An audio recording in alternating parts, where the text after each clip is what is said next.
ഈ പറയുന്ന പാകിസ്ഥാൻ എന്ന് പറഞ്ഞ മരവിഡ്ഢികൾ കയറി അവിടെ കൊണ്ട് ബോംബ് ചെയ്തു. കാബൂളിൽ മൂന്ന് നാല് സ്ഥലത്ത്, അവരുടെ ക്യാപിറ്റൽ സിറ്റി ഉൾപ്പെടെ 3-4 സ്ഥലത്ത് ബോംബ് ചെയ്തു. അവര് ബേസിക്കലി ഗറില്ല വാർഫെയർ ആണ് ഈ താലിബാൻ ഇത്രയും നാളും നടത്തിയത്.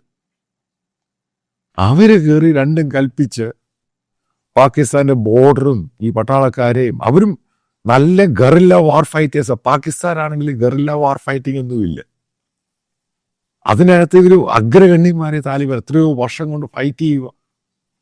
അപ്പൊ നിങ്ങൾ ചോദിക്കുന്നൊരു ചോദ്യമാണ്, ഇവർക്ക് ഇവിടുന്ന് വെപ്പൺസ് കിട്ടുന്നത്. കറക്റ്റ് ചോദ്യം. അമേരിക്ക ഉപേക്ഷിച്ച് പോയ വെപ്പൺസ് ഒരു ഭാഗത്ത്, അതിൽ കുറച്ച് വെപ്പൺസ്, അമേരിക്കൻ വെപ്പൺസ് ഇറാൻ അവരുടെ കയ്യിൽ നിന്നും, ഇറാൻ ഈ പറയുന്ന ഗ്യാസും പെട്രോളും എല്ലാം കൊടുത്ത് അത് കുറച്ച് മേടിച്ചു. അത് കഴിഞ്ഞ് ഇവർക്ക് ഓപ്പിയത്തിൻ്റെ ഇതുണ്ട്, മാർക്കറ്റുണ്ട്. അതായത് ഗ്ലോബലായിട്ട് ഏറ്റവും കൂടുതൽ ഡിമാൻഡുള്ള സാധനം, ഏറ്റവും കൂടുതൽ ഉണ്ടാകുന്ന അഫ്ഗാനിസ്ഥാൻ്റെ ഗോൾഡൻ ട്രയാങ്കിൾ അല്ലേ ആ സംഭവം. അത് ഗ്രേ മാർക്കറ്റിൽ വിറ്റ് പണം ഉണ്ടാക്കിയിട്ട് ഗ്രേ മാർക്കറ്റിൽ നിന്ന് സാധനവും വെപ്പൺസും വാങ്ങുക.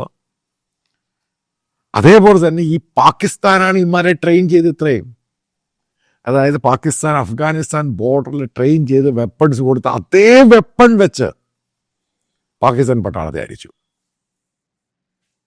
See the beauty. ഇതല്ലേ നമുക്ക് ആവശ്യം. അല്ല, നമ്മളെന്തിനാ ഈ പാകിസ്ഥാൻ്റെ കൂടെ കോൺഫ്ലിക്റ്റും വാറിനും പോകുന്നത്? ഇവരെ വെച്ചങ്ങ് ഫൈറ്റ് ചെയ്താൽ മതി. ഇവരുടെ ഈ പാകിസ്ഥാനിലെ പൊളിറ്റിക്സും പട്ടാളം മുഴുവനും അവിടെ അങ്ങ് എൻഗേജ്ഡ് ആകും.